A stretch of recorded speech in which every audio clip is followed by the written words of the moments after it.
I've said it before. I mean, I'm currently playing the Saints Row remake. Okay, I've You're in a dark so place right now. play yeah.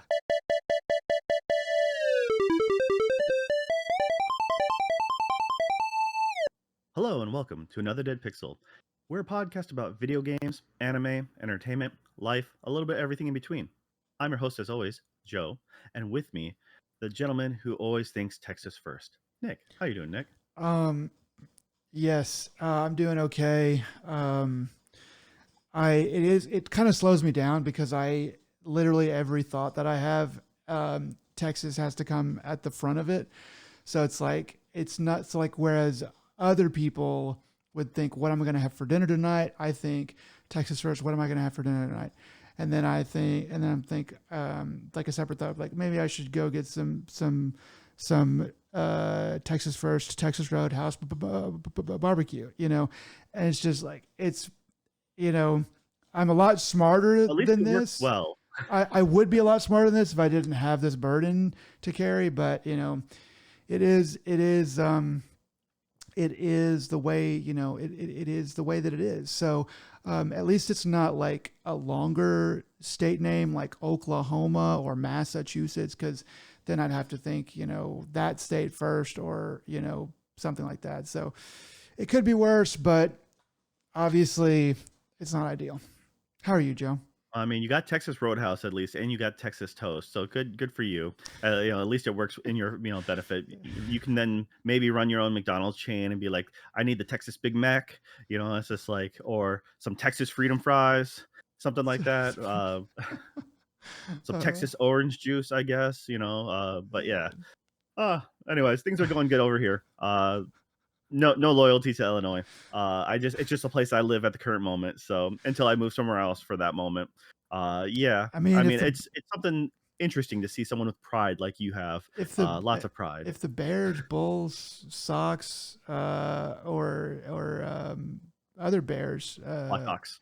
We got Blackhawks. oh yeah, I forget about hockey. Yeah, the Blackhawks have been pretty good. I mean, I don't know when, but in the past decade or two. Yeah, yeah, you could maybe then you'll have some state pride. Yeah, well, We got the Pope. So you got the Pope. he's in our pocket. I mean, if it was the year 1500, that might mean something, but it's not 1525, it's 2025. So yeah, but at least maybe I mean, is there a picture of the Pope eating Chicago style pizza? Because There probably is. I know when he came the other weekend over, the photo I saw was him with a White Sox fan, and I'm like, yeah, hat. He's literally wearing the White Sox hat. I'm like, crap. I guess I can't really be friends with him so anymore. can you explain that to me? Because I kind of always thought that it was sort of a Cubs first town, but I do hear that, but there are a lot of people who really like the White Sox. So you know, what is? So from what I gather, it depends on what half of the city you're on. Mhm. So I'm probably going to get this wrong because once again, I'm not a native. So I think it's like northern half of Chicago. It's the Cubs, and then southern half it's the White Sox. Okay. Um, and it kind of depends on how long you've lived here and where you've lived. That it's like you pick one or the other. It seems more All I even know is though. coming up when I went to when I lived in Wisconsin for a bit, it was we called like the Brewers stadium there was whenever the Cubs would play, it was always Wrigley North is what was nicknamed because there was generally half or if not more than half of Cubs fans coming over than the Brewers fans at the time. Oh wow. Okay. So that's why it was often nicknamed Wrigley North. Uh, I don't really have any care for I can care less. I couldn't care less about the baseball scene. I Mm. was a Bulls fan in the early '90s, like almost every kid was In in America and the America. world. Yeah. Yeah, and then I mean we broke the Olympics because like I think it was because of the basketball that we no longer made it so it was amateurs. We like no we have such a good team we gotta I think it was the destroy the 92 Olympics. Olympics was the first one that was where they lifted the amateur ban or the pro ban rather. Yeah, so that's exactly it. And then so that's why when I moved here, I'm like, all right, well, I guess Blackhawks. I'll just go with them because there's so few hockey teams in the US that, I can be okay with supporting them, and it doesn't matter where I go because generally speaking, the hockey fans really won't mess your stuff up like, if I wear, if I go visit friends up in Wisconsin, I'm like, I still have a Packer hat that I throw on my dash sometimes. I'm like, "Yeah, just don't key my car. You see my plates?"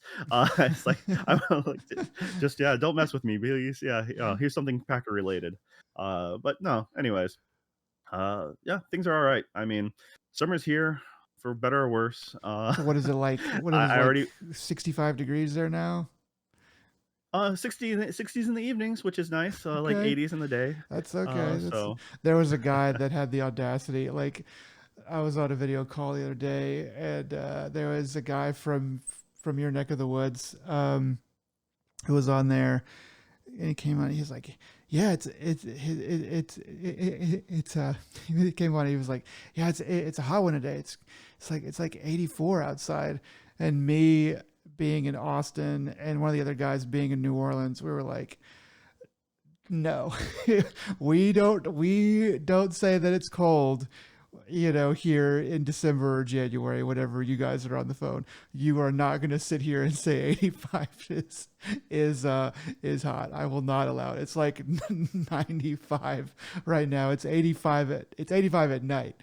But yeah, no, anyway. that's how it was. I recently had some house issues, and so it's like I was like had to have the AC turned off, and the house finally got up to like 80 degrees inside. I'm like, dude, I haven't had my house 80 degrees inside since we lived in Japan. Oh, oh But that was man. like 80. That'd be like 80 to 90 degree Fahrenheit temperature with like 100% humidity, and that was just the worst. And then you'd have the fan just blowing at you, and of course the Japanese myth of like if you have a fan blowing at you overnight, you're going to get sick. And I'm like, I would tell my Oh, adult students like, where did you learn that propaganda from? Because that is what that is. That's just trying to not to raise your electrical bill. I'm like, as a Westerner, having a fan blowing at you all night, especially if you don't have AC in your house, that's just the only way you live. Anyone from California, it's just like a lot of those houses and apartments do not have AC. Like, and if it gets a heat wave comes through, you just have the fan blasting at you. Uh, but it's that was just one of those weird Japanese myths, like, or like if you get wet from a rain and you come inside, like, oh, you got to shower, you got to warm up your body temperature, you're going to catch a cold. I'm like, the hell you won't. Like, we don't use umbrellas. Like we just run from our car to whatever building we're at, and then vice versa. Like, who cares if we get wet? Like, a little rain won't kill you. But in Japan, like it'll dry. It's that. fine. Yeah, I mean, exactly. It's just such a weird society. yeah, there's more humidity, then there's more mold risk and stuff like that because it's kind of like the rain's probably a bit more persistent and stuff. So it probably comes from that on that one. But I think the fan thing is just because, your mom or whatever, your dad or whatever, doesn't want you using electricity, and so they're like, oh, Well, that that'll, was the same yeah. joke we used about in Korea because they talked about fan death. Because that, like, actually the threat of you dying in your sleep if the fan blows at you overnight. And I'm like, "Wait, How? wait, wait, what?" And so a bunch of us foreigners really like, "Is that just code for, like, someone offing themselves in the middle of the night?" Like, so what happened? They seem so young. Fan death. Yeah, it was totally fan death, like, "Oh, yeah, He okay." hung Like, himself because on it the, was or he just got wrapped, his throat got wrapped around the fan cord, and he died.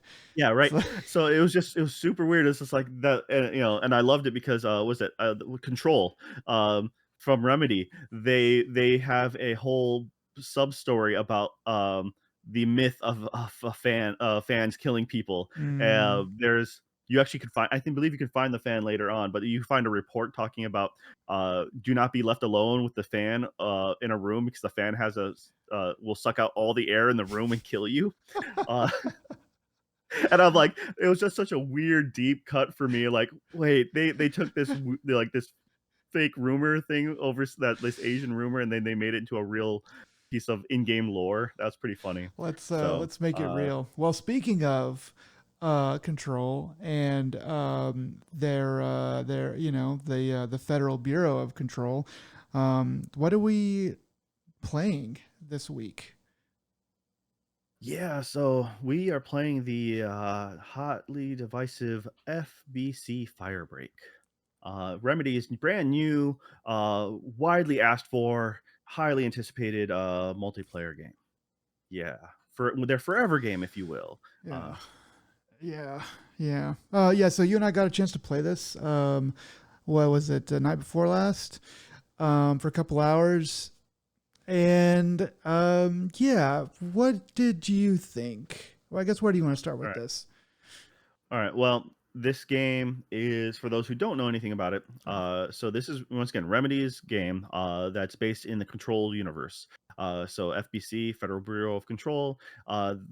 You're in the setting of the oldest house where control is takes place, and this is the building that has a bunch of weird manifestations of objects of power, and it's like the X Files meets Warehouse 13, like the Right. warehouse where the Ark of the Covenant is at the end of Indiana Jones. So all the weird artifacts from the world get stored here essentially, and this is a was it? It's not quite an extraction shooter, but it's their way of dipping their toes into the the money market of just a forever type of game where your goal is you're an average person in the FBC trying to fix or clean up the different areas and just trying to make sure things get under wraps. To the best of our knowledge, you're just an average person and you're in squads of three. You can have three different kits you load out with your characters, but you can actually choose to be the same kit, I believe. I don't know if we actually went in under the same kit, but I think we just diversified just to do it. But whenever we did click on it at the same Yeah. time, it didn't say you can't click it because the other person is has that equipped already. So Yeah. uh, So yeah, like the name Firebreak, I didn't understand until we actually started playing it, and it's sort of like there are so fire meaning problem. There is like a problem that breaks out on one of the levels, and your job is to go and basically stop the problem from increasing and then thereby breaking it and then push it back essentially. So yeah, so um and it's good, and it bears saying that all of the stuff that you just talked about is not really described as you start the game, um, which is sort of one of the problems that we ended up having with it. You and me have a pretty in-depth knowledge of the Control universe, Alan Wake, all that stuff. We've played those games, so we kind of stepped into this already knowing. But toward the end of our session, I think you pointed out like we don't like they didn't explain any of this to us. Like we have no idea. Like if you're a brand new player, like you have no idea what you're getting into. They don't say, okay, real quick, here's what's going on. It's yeah, yeah. that there's like no tutorial in game setting right off the bat. We figured by the second match, we finally figured out how to regen health, which is by water. So like I happen to like go Yeah. to a faucet and click on it and like, oh, you can gain water from the bathroom faucet. And there's a like by the third or fourth match, I finally found out, oh, there's a station here where you can kind of reload, get free ammo to reload just automatically, which is right in the beginning of the level. And there's like one further on. So I was like, okay, that's neat that you can get that because but it didn't really tell you anything. You just walk up to it, and then all of a sudden I was able to do this mini game, which all right, so this is a game of full of mini games, and they're very simple Yes. mini games essentially. It's kind of the sad part about it. The first set of levels we had, so there's only a couple stages at this time. There's 5 stages, and I'm trying to remember what the set of levels we were at the first one. That was the forge, right? The fire forge. I mean, that's where the fire. I mean, like, so they at least got fire in early. So whenever you're playing this game called Firebreak, you see where the fire comes from. There's like these furnaces that have fans, and if you don't get the fans turned back on, then the furnace will like flame out, and things will get burned, and so you have to get the fans working again. Is that what you're talking about? Yes, and I'm trying to remember the name of the actual missions though, Oh, like the because group that they call it. yeah, because I think it was like, It's like a yeah, because the second one was something papers or something like that, related to papers, um, oh yeah, I forget what and the so yeah, grouping is called. yeah, and so the first mission, yeah, exactly, it was about the furnace and, stuff like that, and then it's that's the problem is they don't really explain much of anything to you. Uh, Yeah, each of these levels, so you have 5 different levels, currently, and, you can see that they have this easily set up to add more, but each level has 3 different clearances. So what happens is, the first one is a taste of what your objective is supposed to be. It's very quick, very like literally takes just a couple minutes to do, and it's just like a blip. Next level, you do that first part again, but then it seems to add an additional depth to the level. So you go in a little bit further, you take a little bit more time, and then you extract. And then once you get you finish that, you get clearance number 3, which then gives you that the first 2 plus a third segment, and then kind of a finale at the end, a little, at least a little bit of a set piece. And so the first level was essentially tied to throwing barrels of black rock, which is, once again, if you don't know anything about the control universe, you wouldn't know that it's a type of material from the oldest house, and it's highly explosive or volatile. But you fill barrels and then you throw it into the furnace, stopping stopping it essentially, or leveling the power. And it's just, once again, it's just very meanwhile enemies are coming down, and waves of enemies. Yep. waves of enemies are coming down. Mostly they're runners.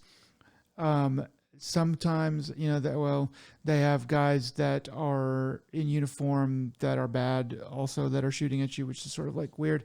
And then sometimes you have guys in that are like flying units essentially. And then every once in a while you have either like you'll have kind of these boss type characters that are like a heavy um, that comes out and shoots grenades at you, or a kind of a runner that is really that has a lot of HP, um, and so you've kind of got. I mean, it's a little bit Super Mario Sunshine, because you have like three. So to start, you have three choices of a gun, and three choices of a tool, and one. So the tools are like a wrench and electrocution type of thing, and then a water gun. And then the actual guns are a revolver, a shotgun, and a machine gun. And so you can kind of mix and match on those. Um, I didn't use the electrocution thing. I forget what it's called. It's just like a charged weapon. Yeah, I didn't. Once again, I didn't catch the name of a lot of like these main weapons because it was just because one's just a wrench. One is what looks like a pneumatic, like looks like a paving leveler. Like you expect it to be what construction crews use to flatten ground before putting cement or something down, but except yeah, for it has an electrical discharge. Like you can charge it up and have an electrical pulse. And then right. the third one is like the water gun. Yeah. So they don't really explain how the guns work or what they're really for, and or the not the guns, the tools, um, and then so we were kind of running through, sort of figuring that stuff out, and that took a little bit longer.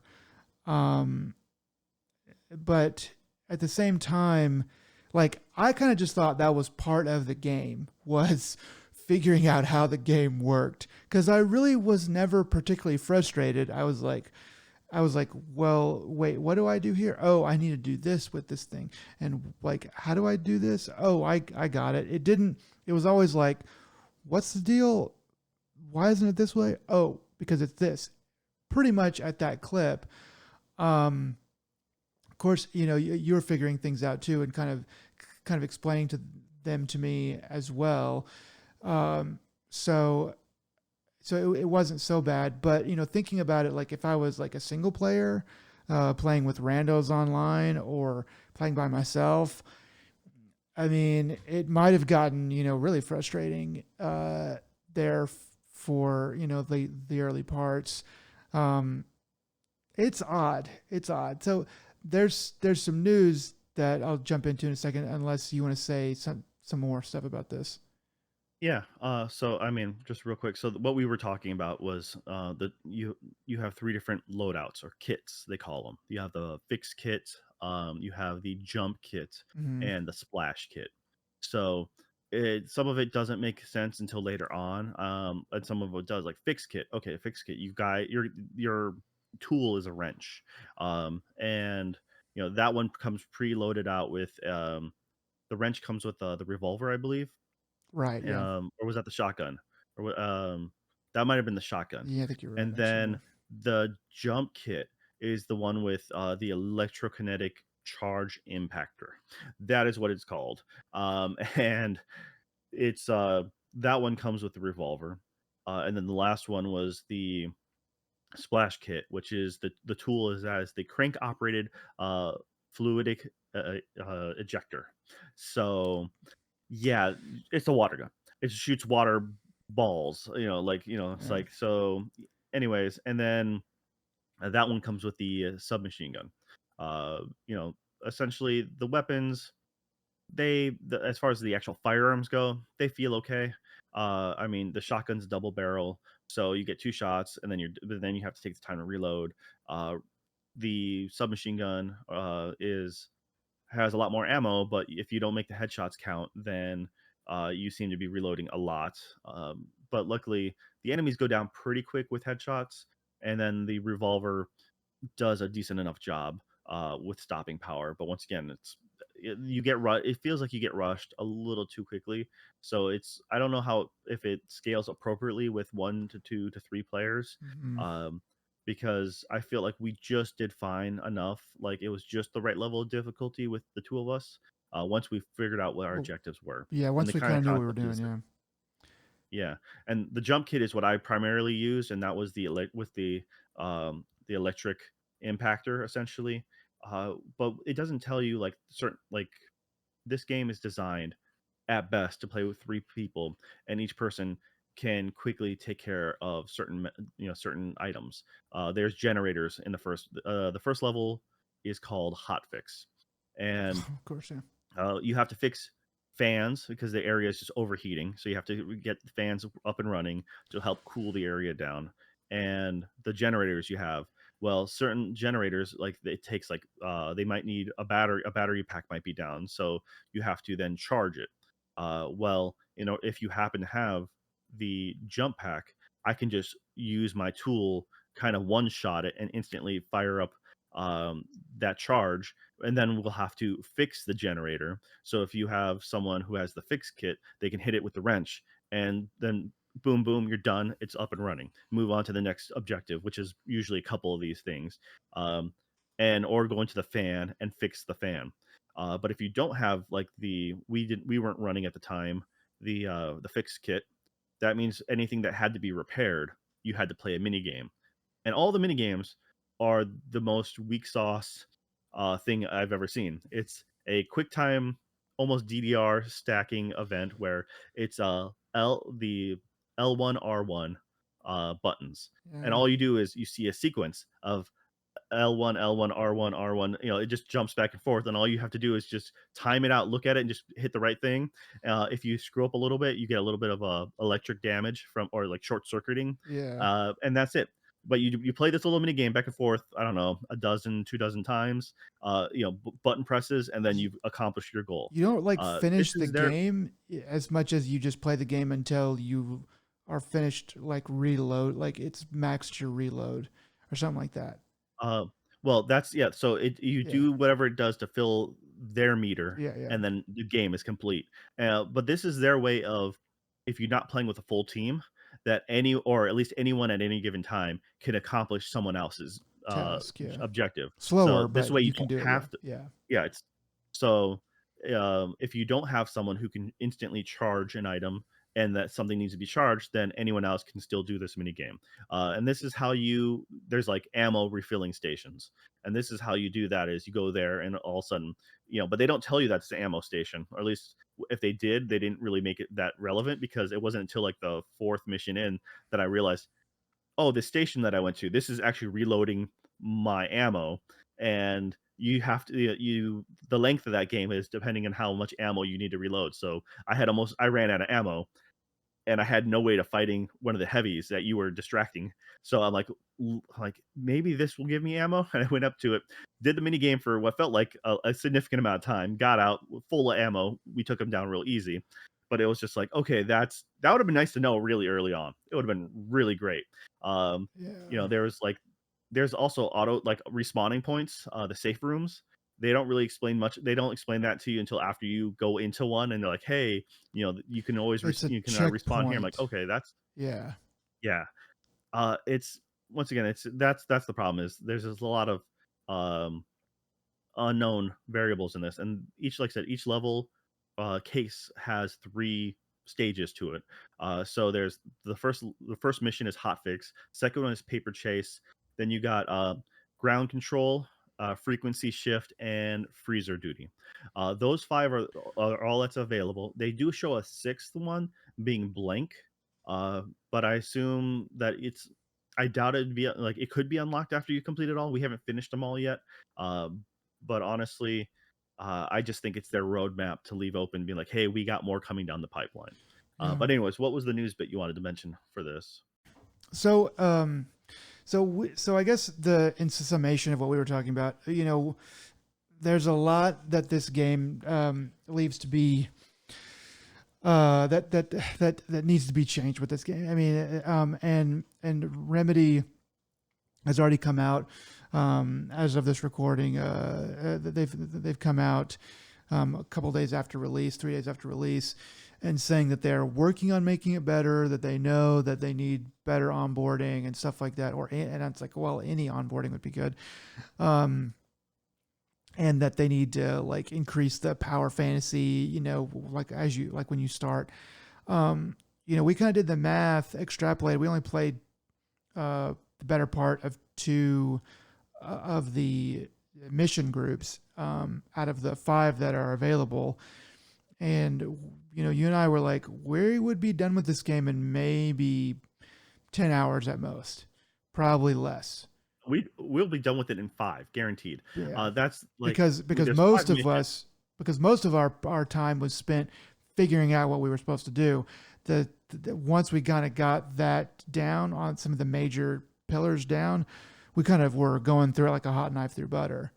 And so they're they're talking about increasing, making things better, and you and I are saying, well, we need that. Yeah, the game needs that, but really, more than anything, it just needs a lot more, even to start. There's a roadmap. They want to make this a forever game or whatever, but comparing this at $40 to Helldivers, which was also $40 when it launched. Helldivers had a lot more going for it. A lot more levels, a lot more stuff to do, a lot more.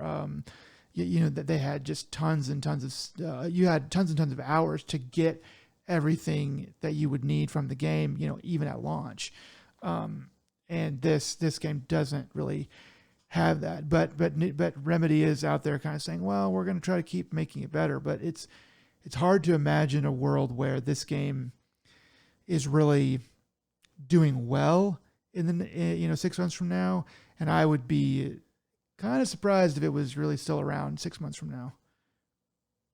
Yeah, it's all right. So because we're huge Remedy fans and we love Control, the mental gymnastics we were doing to justify this game for ourselves was incredible. And then it took a moment, took a step back and be like, okay, wait a minute.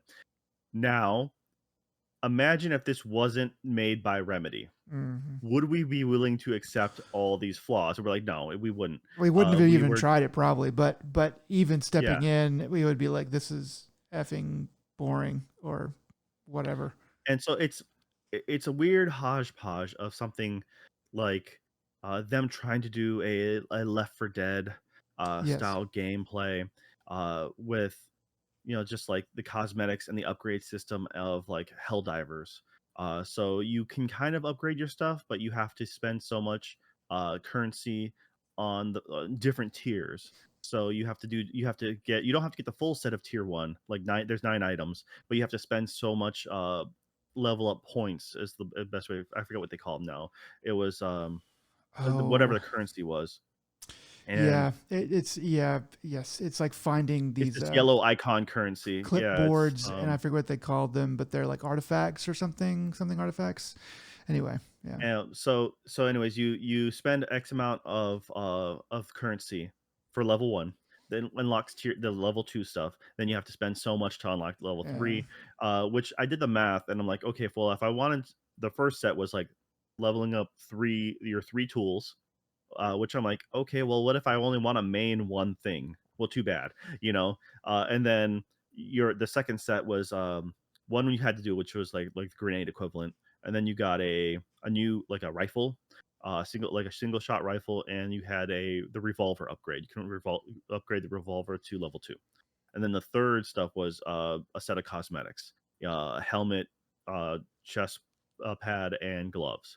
It's like, well, that's I guess where it gets to one of the other down points is like, well, the cosmetics and the way your characters look, it's like I don't know, it's like the weird fantasy of like that joke of a dad going into his garage and be like, I'm equipping for the zombie apocalypse now. You expect this from like Dead Rising, where Yeah. like he just grabs like the garden hose and uses it as a bandolier or something Or like that. And like like a one of the welder's, guys, you have like a welder's mask and like a hockey helmet, and then you've got like, yeah, like a hot like a hose and a bowling ball, and you turn it into a you got, like, yeah, yeah. helmet with some goggles on top, like welder's goggles, and one person has the spool of electrical cord like attached to their back.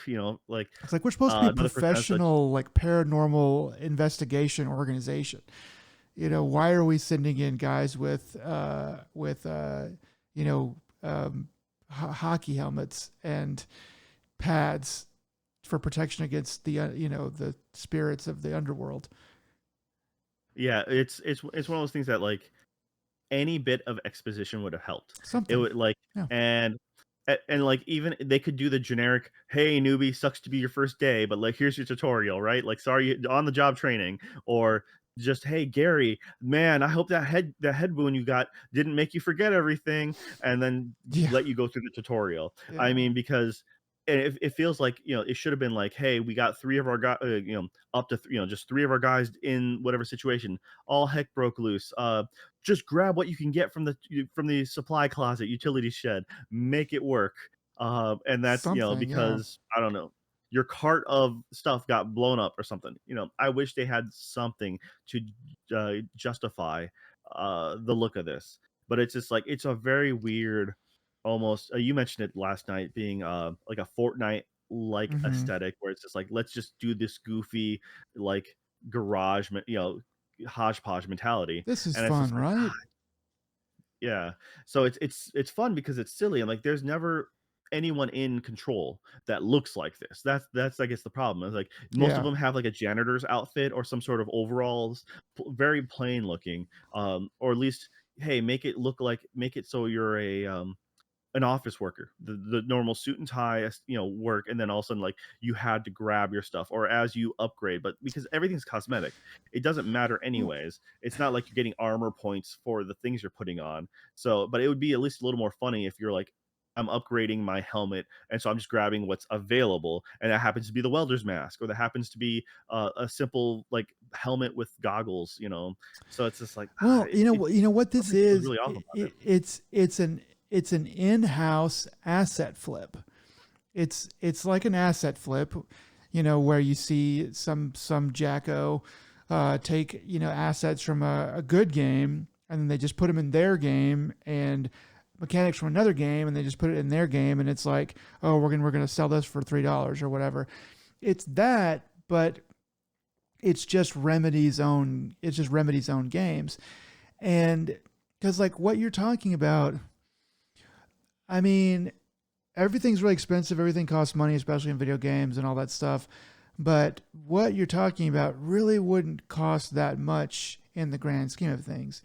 And the kind of things, these onboarding, these tutorials or anything like that, just a little bit of text. I mean, that is bare minimum of what should be in a game. So the like I was talking to you about it the other night. The only thing I can think is that this is some sort of new person intern training game where they can get people who are new to the company. They can just put them on this project and have them make this game, which is cookie cutter and very similar to a lot of other games. You can look through the Remedy library, pull the assets, and then you're kind of killing two birds with one stone, or three birds with one stone. You're familiarizing yourself with how things work at Remedy. You are making a game that can kind of make the money, and you are learning about the like you're like show it like you're like learning about how to make a game, in the first place. Because I can't think of any other reason why you make this game.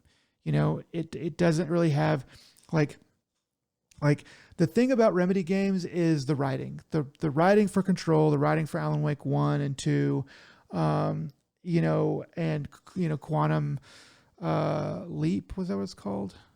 Quantum Break. Quantum Break. Um, the writing in these games is sort of the main thing, if not second. It's really good story, really good world, and that is not in this game at all. The things that make Remedy really good, at least things that we come to Remedy games for, are not really here.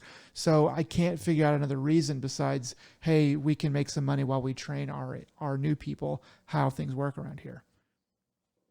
Yeah, and in a time where like even Bungie is canceling Marathon or postponing it. It's just Mm-hmm. like having a service game, like is risky as anything because at the very least you're diluting your property and people, it's kind of leaving a bad taste all around, especially when you can't deliver a certain level of quality.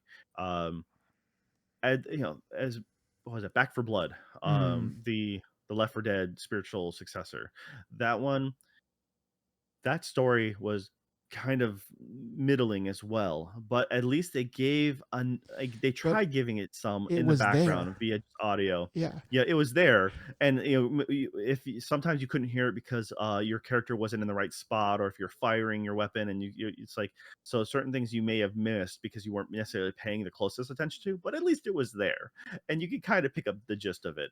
Mm-hmm. This doesn't even really have that to its benefit. It's the most bare bones. Here you are. Fix this. Do that thing. And like I learned more just by looking at the icon on the map, being like, okay, run to the yellow icon. That's where our next objective is.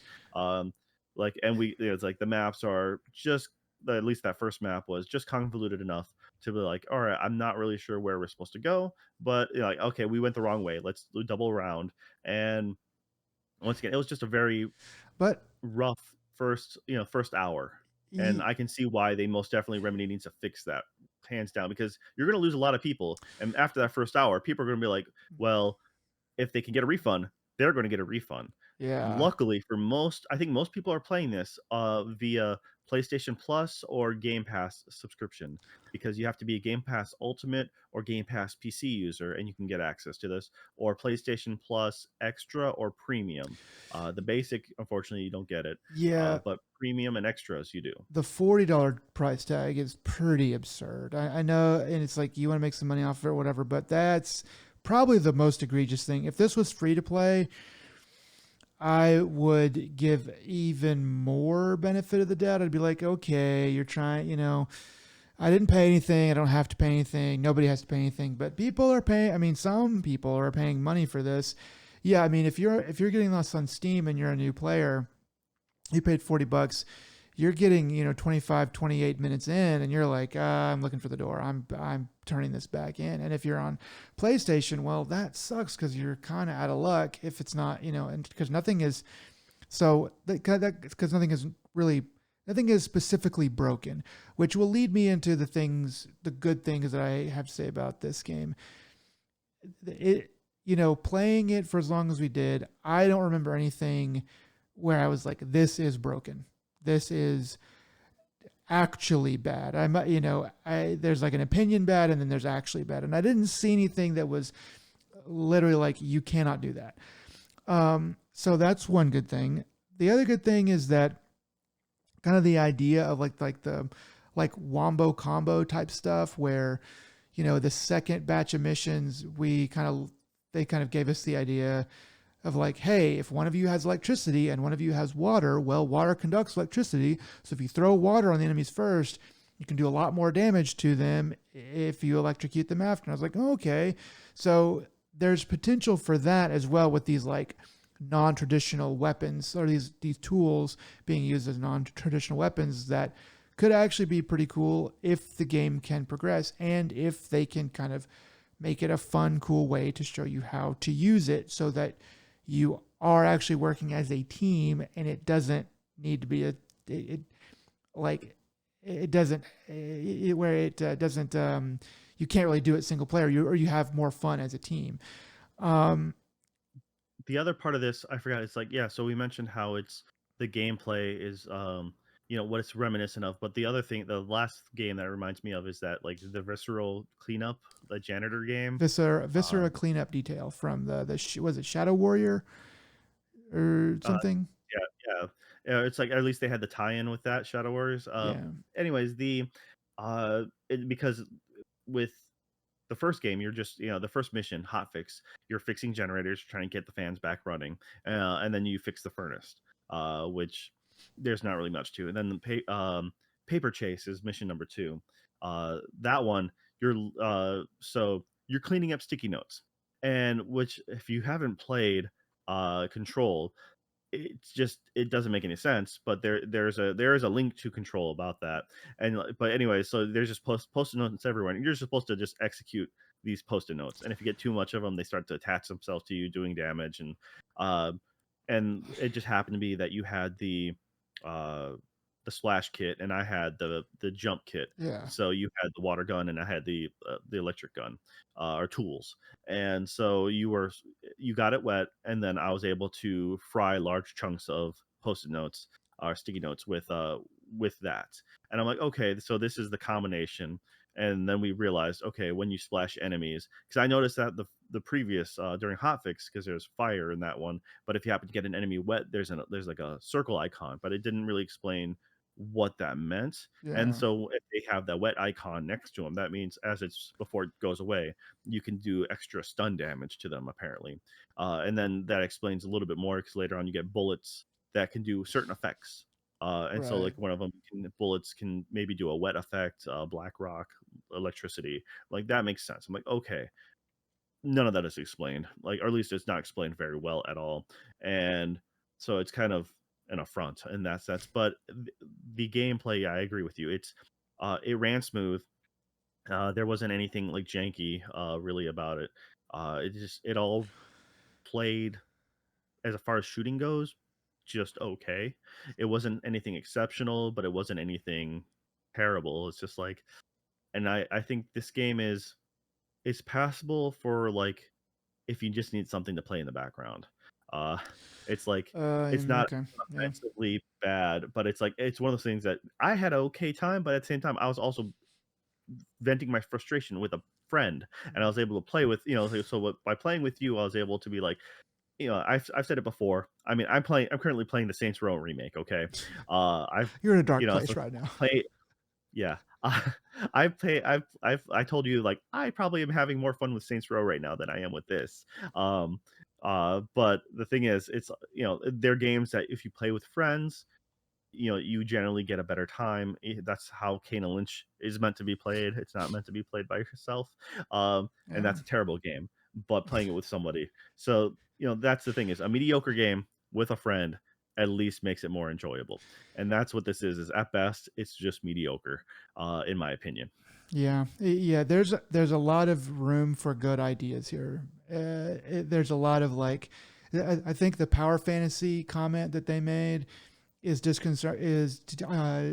concerning to me, because I think that, I mean, I kind of get what they're saying, but really they need to be going the other way, where it's like, this is funny.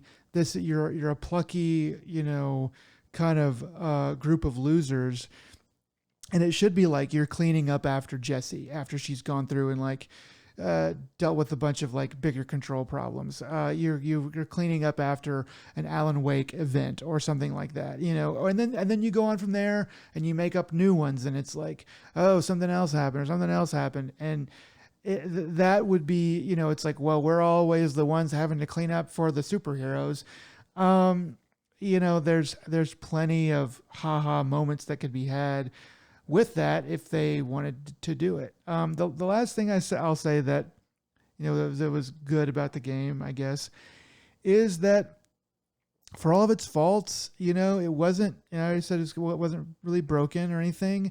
I wasn't really bored. I don't know how much longer that would have lasted. And I did have some fun. I was like, when we stopped, I was like, okay, I'm kind of having fun now. Not the most fun, I've ever had, but I was having kind of some fun. So a lot of problems. I don't know what the solutions are, but yeah, there's definitely a lot of work that needs to be done on this game, I think. Yeah, I think if they just, I mean, there's not really much they can do with the gameplay at this point. I agree that I don't think having your characters overly powered is something I necessarily need. Um, I think the enemies are adequately difficult for this current level. I mean, the guns, it was just a high enough risk reward. We ran out of ammo early on because we didn't exactly know where reloading stations were and how to find other things. But once we learned that and we started, using our tools a little bit better, it didn't seem to be a problem for us. It was like, oh, I just ran out of ammo. I'm going to quick duck out. I know where to grab more, come back, and we were able to hold off on our own. Uh, Whenever we did die, like I never felt the we couldn't find the counter for how Mm. many lives we had, but we never actually thought about it because we Yeah. were able to complete the levels without, even if we did die, we respawn, but we ever get the warning or the threat of, oh no, you're running solo now. You have to make it to the end of the level. So it's like something like a Helldivers, where it's like you kind of are a little more aware of how many times you have died in a harder stage. This is just difficult enough not to be boring, but Hmm. unfortunately not Well, anything I too think that threatening. I think that the difficulty balancing is probably very wrong, very bad. It's probably extremely easy, and because if we did have a full tutorial of what we were supposed to do from the beginning, we would have, wiped through the game like a hot knife through butter, and we like, because I think in a good game where it is balanced, whereas the difficulty is balanced on a knife's edge, you will just get destroyed if you don't know what you're doing, at least a little bit. So the fact that we didn't know what we were doing, we were still able to hobble through the first missions, um, tells me that it's probably too easy. And after Yep. another hour or two of playing this, we'll figure out everything else we need, and then we'll really just own this game. And that's where the progression system really seems to be like redundant. Like I feel like you have to try too hard to increase the progression. The idea, I guess, is you're supposed to replay these levels enough times to really go To down or fish, work your way up the level chain, which I'm like, it really seems like none of that's needed. no, If so that's I don't know how this is supposed to make them money in the long run. That's and when you said it in the beginning, like I about questioning whether or not it's going to be around in 6 months, I'm like, I 100% agree with that. They have to do a complete overhaul, and I think making um, completely leaning into the fact that you're just an everyday person might be the best way to do it. Being like, hey, just go more comical. Maybe a little yeah, it may seem weird for it, because the comedy is usually, like, low key, dry humor almost, because everything that's funny is because it's taken serious. Don't take your eyes off the fridge, or else the fridge is gonna kill you kinda, like, yeah, that's a legit lore thing.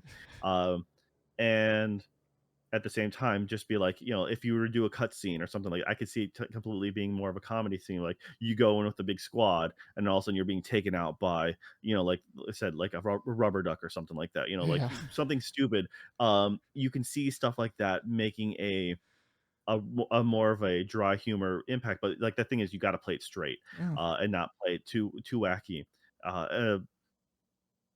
Anyways, this game, we really wanted to like it. I want to I'm like it. still very much. I want to finish it. I want to finish this just to say we have. And the thing is, the important thing is like they sent that new message about trying to rebalance and stuff. They did that earlier today, Yeah. so it's like it's only been a couple days since release, Well, they and wanted to we need. really let people decide for themselves that it was bad, and I we mean, have. I would say. I would say it's like I said, it's mediocre. So I'd say it's probably like a 6. It's just And like that's out getting of the 10 or remedy boost. So, I mean, really, yeah. I mean, yeah. yeah. It's Because I played with a friend though. I would probably say it's more like a 5 straight up. Like honestly, if especially I was playing with solo, because I'm like this wasn't offensive. It didn't feel like it wasted my time, but I also didn't feel like I gained anything from it. It was just passing, like, and it was just flatline the entire time. It's like, well, at least I didn't walk away being mm. like this game is broken and janky. You But said, at least if it's broken and janky, you kind of have fun with that too. You're like, dude, this game was terrible in the yeah. mind's eye kind of way, like where everything is just falling apart or something like What is that. it called? The Quiet Man or something like that? I still never played that. I kind of want to go play that. You said it the other night. It's undercooked. This game is just like the most undercooked game. It's not broken. It's just very much undercooked. Yeah, for sure. All right. Well, that's pretty much it for the most recent thing we've been playing. All right. Well, I guess go to what have we been watching? So what have you been interested in? So this came out a little while ago, and I just finally got a chance to jump into it and finish it. Love, Death, and Robots season 4 came out on Netflix. Um, Earlier, I forget how long ago it was. At least it was last year.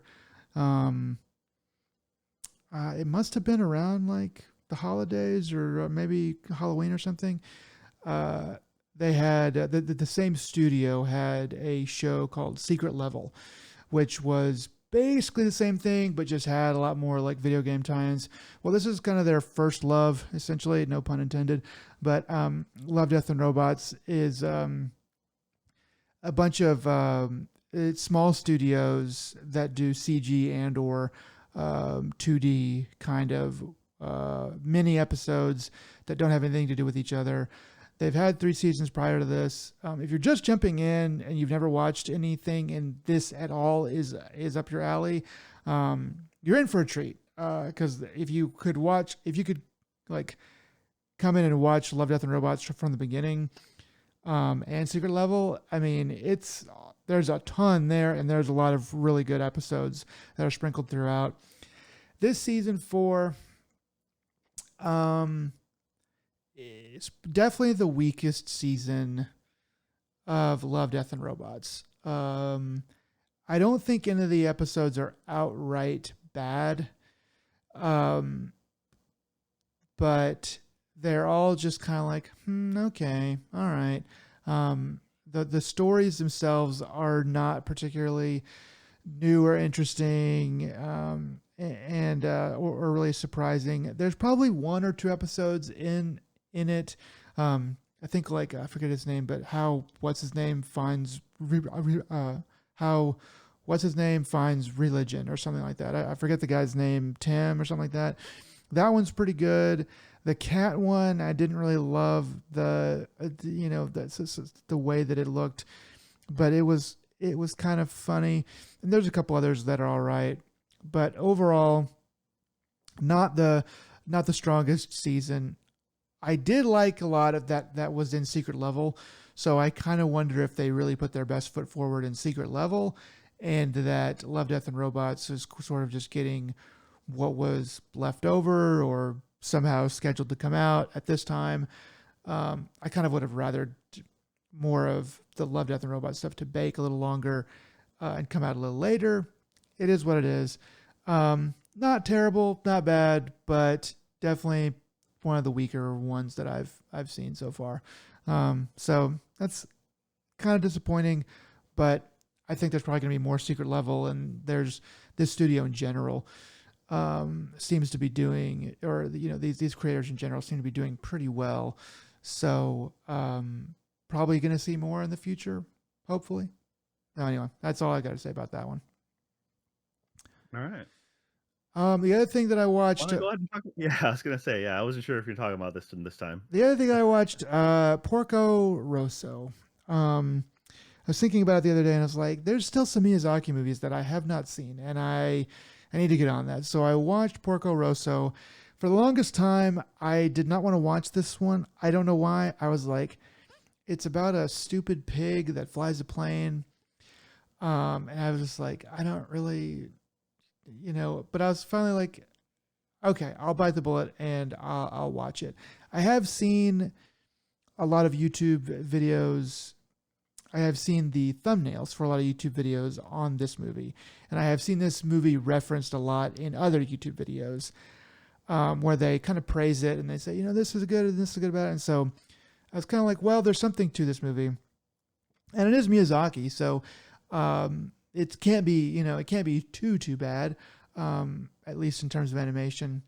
And I was pleasantly surprised. I really did like this a lot. It is quite pretty. It is quite, beautiful, the animation stuff. The story is, it's 90 minutes, man. It's 90 minutes of a guy that's cursed to be a pig who is also an ace pilot sometime after World War One, and sort of the, flying around the Italian islands, trying to figure things out.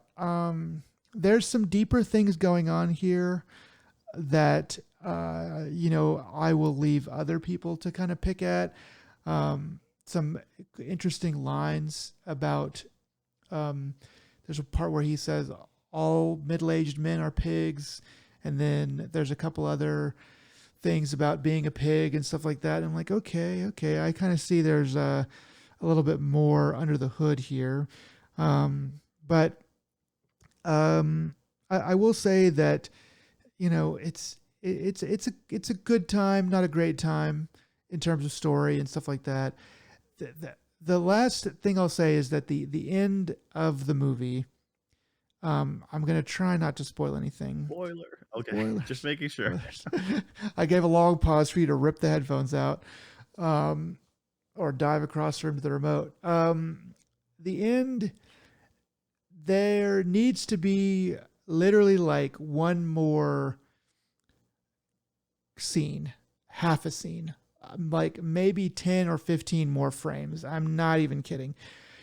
It's sort of, there sort of is like a big thing that happens, as you would expect, and then everybody scatters, and then they kind of just tell you what happens, in in some voiceover, and then they just go, okay, and that's it. And I'm like, wait a second, all you needed to do was do this one more little thing, but they don't really do it. That's my biggest knock against it. Otherwise, it's a pleasant movie that is well animated, and has some interesting parts to it. I'm glad. I honestly, I'm glad I watched it. It's definitely not going in the top of my favorite anime movies, though. I mean, this is probably the weakest film up to that point, and then it's probably still one of the weaker films they did before, like Spirited Away. Um, I mean, the only thing I can maybe argue that might be weaker would be, uh, depending on your stance, Pompoko, Mm, which is it's the Tanuki one. So I if was you gonna don't know watch what that one next. Tanuki are in Japanese lore, then you're just like, I'm really confused. Why are these animals? And they transform into people. And also, Pompoko is very, um, nature first, like giving that message like hardcore about industrialization taking over the nature and build paving over. So like that one is as subtle as a sledgehammer to the face. So Mm, I'm like, okay, we're like, we get it, you want to save the trees, okay, like it's very poorly done that way. But it's I'd say Porco Rosso and Pompoko are probably on level with each other. Pompoko is only like Porco Rosso is 92, Pompoko is 94, and then the other one is 99's My Neighbors the Yamadas. But that one's such a weird one because it's like a sketch comedy almost. Mm, Um, but that one has like one of my, it maybe it's just all over the place, but it has probably one of my favorite scenes in any of his films, which is um at one point, it's all about just a family called the Amadas, and it's like the mother-in-law lives with them and stuff like that. So one of the things is he has his wedding, and the mother-in-law gives a speech, and it's a very good speech about like family and how they should get married to have kids to help bond, bring the family together to work towards something. And then it flash like towards the end of the film or later on in the film, the husband has to give a wedding speech for someone else, and he's trying to give the mother-in-law speech, but completely flubs it and starts he works his way through it and comes up with his own version of the speech, which is really solid actually. And then the mother-in-law's like, it's like maybe he isn't like such a waste of space, like he like maybe he is a real man or something like that. But okay. it's just a really good scene, but it's also very odd. So Mm. that's like, maybe the other contender for the weakest films. um yeah, it's one of the You're things not going that to talk Porco about. Rosso is. You're not going to talk about how much you hate Ponyo. Ponyo's after. Oh, you're Uh, okay. Okay, you're the oh, demarcation line. Okay, I see. Is Spirited yeah, well, Away. Ponyo's when they started when everything started going downhill after Ponyo. Ponyo was a great fantasy film, but the fact is, like, that's when they started cribbing off of other stuff really heavily. That Okay. was supposed to be a take on The Little Mermaid. After that was Arrietty, which was the Borrowers, I think it was. They Okay. were cribbing off of, which also wasn't anything special. From On Poppy Hill's all right. The Wind Rises was meh. I It like. looks, I mean, looks Yeah. animation style is great. They had the Princess Kaguya after that, which was it's the Princess Kaguya story. I mean, what else do you expect? It's the same story, just and like it didn't do anything special. That's kind of boring. I don't think I ever saw Marnie and Me or whatever. And then after that, like, yeah, it's like I just know that The Boy and the Huron is supposed to be the turnaround, like the most recent one. Like, okay, because like uh, before that was like a really bad CG one called Earwig Witch or something, okay. and I'm like, it looks terrible. So it's one of the things is it's like Ponyo was the downfall. Like, but as far as a movie by itself, it's very whimsical, very childlike, and it's very nice that way. I'm still very much a fan of the classics. My favorite still being Nausicaä, and the second one, Laputa, Castle in the Sky. Those are hands down my Laputa's favorite. good. Yeah. Um, yeah, I mean, but I like them for very different reasons. Then you have, like you said, when you have stuff like when you come out swinging with Nausicaa, with Laputa, with Grave of the Fireflies, Kiki and Totoro and stuff like that, all in the early stages, it's kind of hard to live up to that. But I mean, even right before Porco Rosso was Amoi de Poro Poro, which is only yesterday. Oh, uh and that one was about like the middle-aged woman going back to her hometown, reliving her youth, like, or thinking about her memories. And it's like it's it was I remember being in high school when I first saw it. I'm like, this is really good. But it's some of the things that, like, probably as an adult I'd probably appreciate it more being older now, and then also right. relating to that. So that's what I was um gonna say about like that one, and then about the like Porco Rosso. I would if I'd watched Porco Rosso in high school or college, I'd have been like, well, the animation's nice. But now that I'm in my mid 30s, watching it, there's a lot of things that I definitely appreciate a lot more about it. That it would be a much longer conversation, I think. So I think some of these movies, they are made.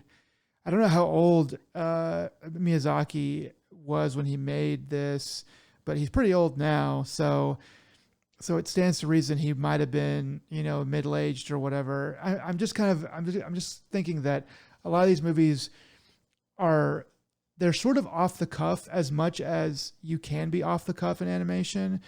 Miyazaki is sort of just making what he's thinking and where he is in his life. And so I think that these movies are a reflection of that.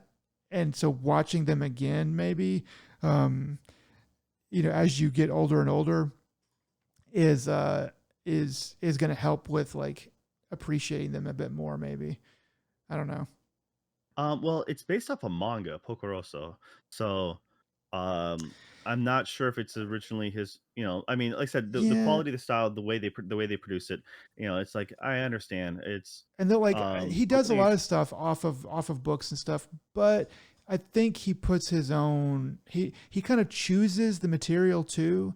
He chooses the material, and then he you know chooses to like it, to kind of bring out certain things about it.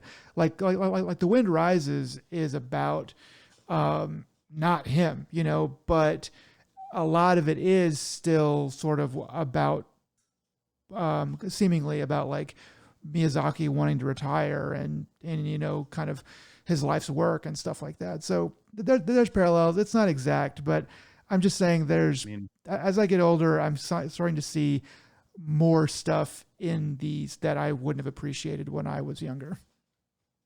yeah. Well, it's like the when it comes to something like 'cause after Porco Rosso was Pompoko, but then it was Mimio Omas or Samasaba, I think it was. This Whispers of the Heart, Okay. which is widely regarded as fan favorite for everyone. Um, and I mean, that one was written by him, but directed by someone else. Mononoke was his, but once again, very much like it's very well animated, but it's also very heavy on the uh, you know tree hugger aspect, I guess is a polite way to put it. Shinto. Because it was Yeah. very much, if you don't know a lot about the time and place or the mythology, then it goes over your head. Um, you're just like, this looks really good, and it was the first one to break out in the U.S. and like it had like Billy Bob Thornton and uh Scully from X Files. I'm forgetting her name now. Uh, If you hadn't asked me, I would know it. I'll think of it in the middle of the night but like I always do. Yeah, yeah. yeah, I think he's better when he's epic, and I think that whimsy is he's very good at whimsy and very good at making things flow and feel great with the animation in that style.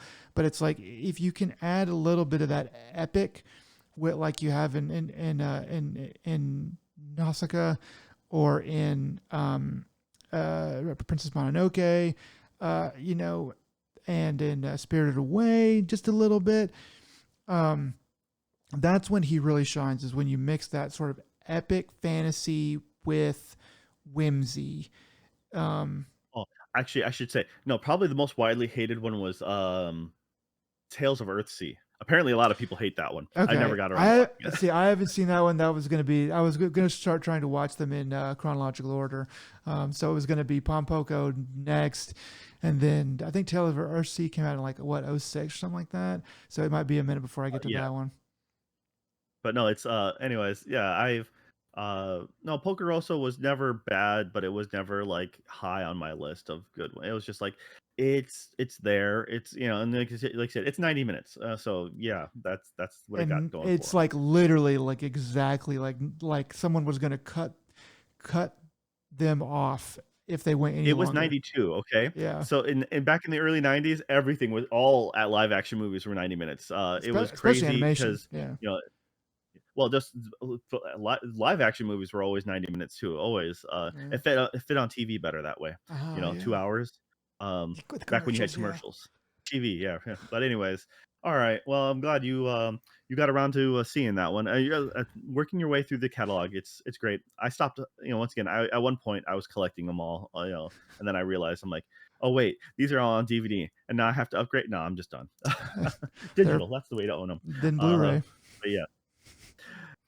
Yeah, Blu-ray. Now they'll just wait for the 4K HD Blu-ray releases, Well, and after that'll be the Neuralink version where you just plug it into the back of your skull and you're never not watching it.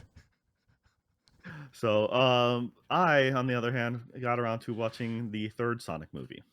And how did I put this now with you? I said like the Sonic movies, it's like um which are consistently better than you expect, but always worse than you hope. And that's kind of how the Sonic movies go. I mean, It was another Sonic it's not bad. movie.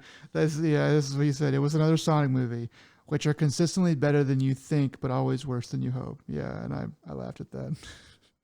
Yeah, I mean, it's one of the things that's like I'm like, wow, I was happy I thought of that one because yeah, it's exactly what I feel about that series. It has just it's like it's a kids movie, so what do you expect? My kid is in that right age group, and I'm like, all right, here you go. Surprisingly, Keanu Reeves playing Shadow is works. I just wasn't sure how well it would, but it does. He plays his role just fine. Um, yeah, I mean, if you like the if you've taken the time to see any of the other Sonic movies, this is might be a little bit better than the other ones. So, You may as well take the uh, time to see this one.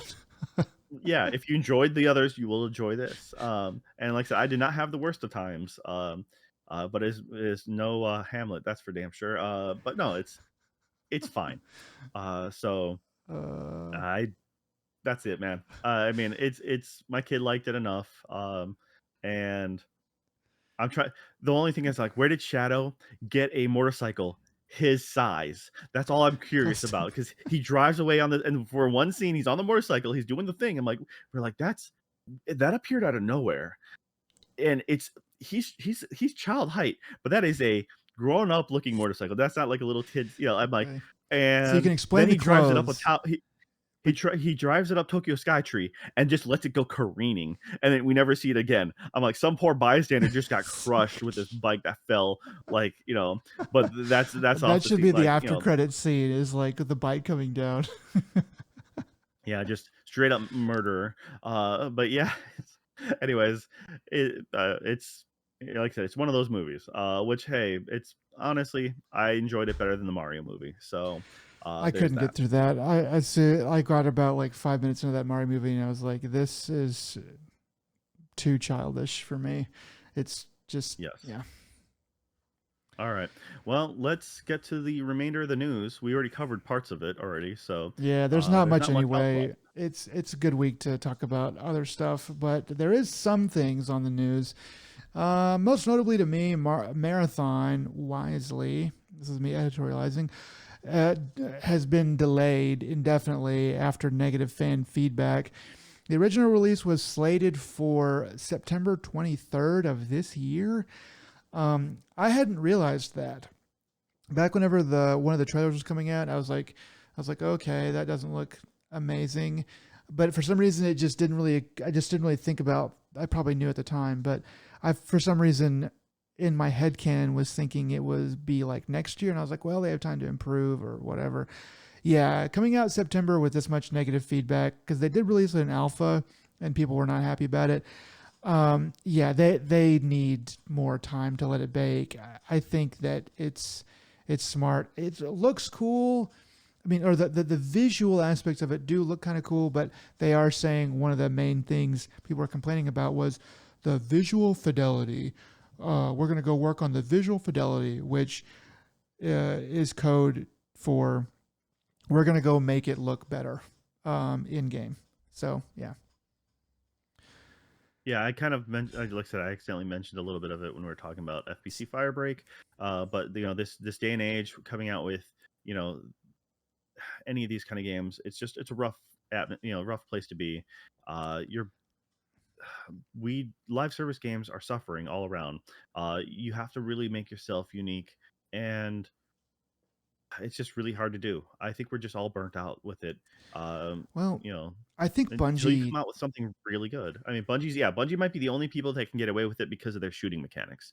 Like they are really good at what they do, but you have to make it more interesting. I like Bungie for this back in the day for the stories.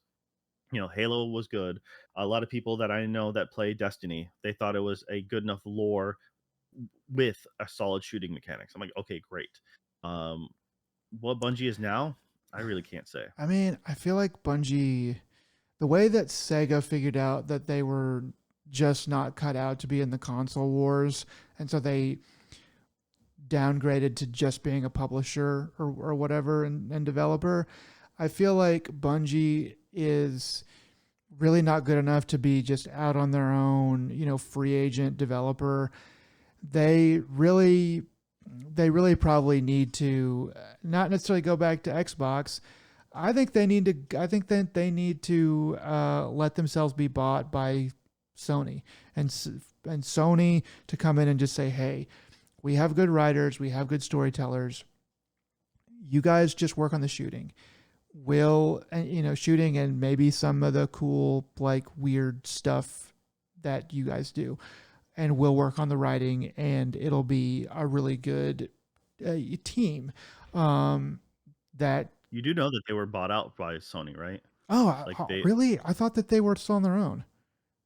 no, they're a subsidiary of Sony. Well, they need to That get happened a little while ago. they need to get more. They need to be more of a subsidiary. They need to subsidy. They need to be like a cap. They need to be more in there. Because like I'm not.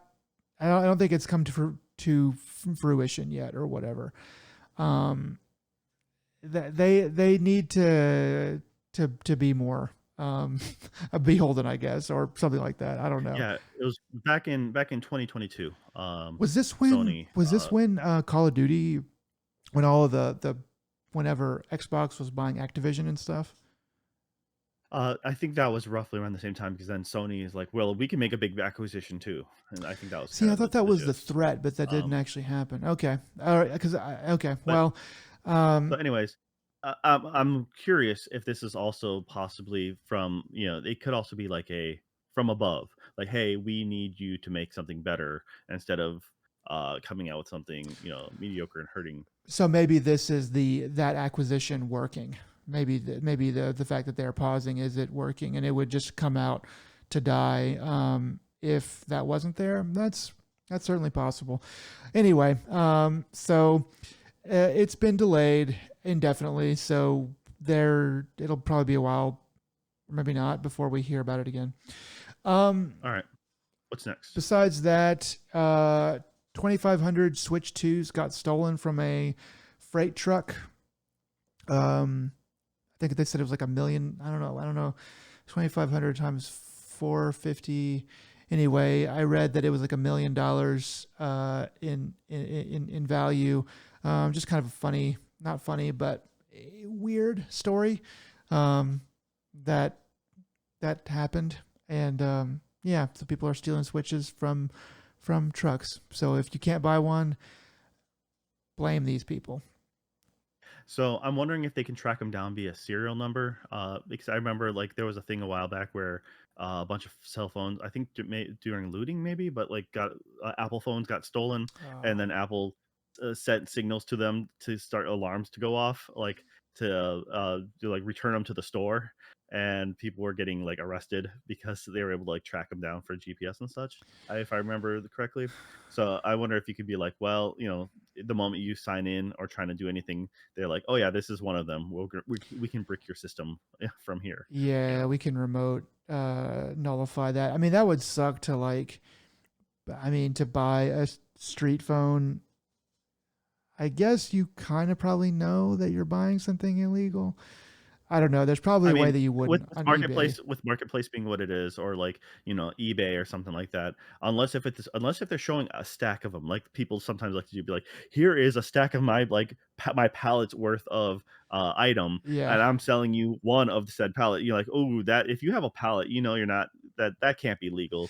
no. Um, but if it's just one person selling one thing, you're like, that's it may be suspicious, but at the same time, I'm like, well, It's a maybe they pre-ordered a couple of them and they're trying to flip them for a higher price. That makes sense, in a so scalper's world. if you So, see somebody with a pallet of switches who says it's okay, my uncle works at Nintendo, don't believe them. Don't believe them. all right. Last thing, Ubisoft says that they're still working on Prince of Persia, a game they announced back in 2020. It's been delayed several times. It got delayed first in like to like early 21, and then before it, like I think March 21 was when the release date was supposed to be. Then in February, it got delayed again, and they were just like, "Yeah, we're delaying it, and we're not going to say when it's coming out." And it is still apparently deep in development. But yeah, I only bring this up because Joe, you are our resident Prince of Persia expert. Seeing that you played and liked that last game that came out, so I pulled this for you. Yeah, well, I'm not surprised in this case. I mean, but Ubisoft making anything um, as far as I don't know, Ubisoft's in a weird state. Uh, Prince of Persia IP aside, I mean, I'm still waiting for the Beyond Good and Evil 2, I was wondering about. and I thank you because I forgot to write that down. So Beyond Good and Evil 2, we had that really cool teaser trailer, CG tech demo of what it would be like if we lived in the good timeline. Um and then we haven't heard anything else about it. Um yeah, yeah. it's one of those things that when it comes to Ubisoft, like I said, they made the Prince of Persia, the Lost Crown, the Mhm. most recent one, the Metrovania, old like simpler game was really good. And what did they do? They get rid of the team. I mean, it's like that makes no sense. No good I deed mean, they goes made it unpunished. for sure. And I just hope that all the people go on to make better things because, like I said, that was an enjoyable game. I really recommend people playing it if you want a hard Metroidvania, something that is, if you are a fan of like Souls kind of games or something like that, that's very much it's granted it's the same but different. Mhm. It's a Metroidvania style game that has difficult enemies, makes you remember, do some memorization. Does the if you go to a campfire, all enemies respawn, kind of thing. So, anyways, uh, I thought I remember hearing this news a little while ago, but maybe it was just rumors at that point that the delays happened. So I kind of don't care for much for like a new 3D Prince of Persia. I mean, I don't know. They have to do it justice, I guess is the best way to put it. Because I mean, look at them and trying to make that Prince of Persia movie. I mean, most Yeah. people forgot it even happened. Same with the Assassin's Creed. I mean, you got both Jake Gyllenhaal and Michael Fassbender to be in your properties, and they still tanked, which is something else. Especially since they were really peak at that time. Like you got people who weren't newbies and weren't up and comers. They were already established people, and you still couldn't make it work. Well, the writing in Um, those was not particularly great. I mean, for a Prince of Persia, if it was pretty much just Prince of Persia in Assassin's Creed, like with basically Assassin's Creed, but for Prince of Persia, would you be okay with that? With with that skin on it, or do you really want something that is different? so once again, I don't actually expect them to make a good new Prince of Persia game. I was that's why I was pleasantly surprised with the Lost Crown because Mm, like hey, going back to their traditional roots, the old school one was that 2D format. I'm like, that one it's a lot easier to get right. I mean, you can still make a mediocre half-assed one, but so long as but it's like they did so much right with that game. I'm like, I'm just okay with that. To yeah, make a 3D one, I mean, uh, the original was such a unique game, and as the series gone on, they tried becoming more edge lord. It was kind of like the Jack and Dexter series, yeah. where it's like the first one was nice, second one, um, was it? I forget. I forget the titles now. Something within or something. And then, but yeah, it's like they got darker and edgier, more edge lord as by the time three came out. And by the time three came out, they lost me. So, uh, but yeah. Anyways, Ubisoft, it's a 50-50 whether or not they're gonna make anything good anymore. um, I mean, Yeah. I was out with the last Far Cry 6. I think it's a waste of time. I still love Far Cry 5 and 4. Um, and so yeah, I mean, I like the multiplayer in Far Cry, but also just 3, 4, and 5 were fun. Actually, correction, 5. I should say no. I'm sorry. 5 was the one where I stopped playing. I think 5 is the one where I first fell off. I still tried 6, and then I'm like, I couldn't handle 6. 5 was interesting enough, but once again, people at the time, American politics aside and stuff like that, I'm like, you know what? If I didn't care about the politics, it was still a fun enough game. But I didn't make it all the way through, and I didn't play the DLCs from 5 onward. And they made a lot of interesting DLCs. People seem to like them. I still think Far Cry 3 Blood Dragon is the best. Uh, Yeah, so if anything else, play that standalone piece. That's the one to play. that's where they peaked. So Yeah. all right, man. Well, uh, this is a little shorter. News was a little lighter, but thank you guys for sticking around. This has been another Dead Pixel, episode 131. Nick, what are some words of wisdom you have for the people out there? Um,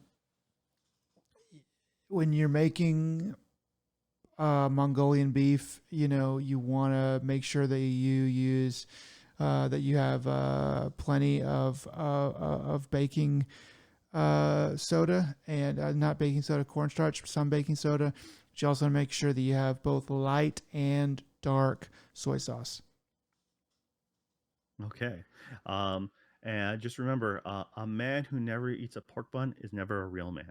Uh, yep, Am I a Sleeping real Dogs man? reference, Okay, yeah, yeah, okay. man. All right, guys. Well, thanks again. Until next time, this is ADP. Take it easy. Bye.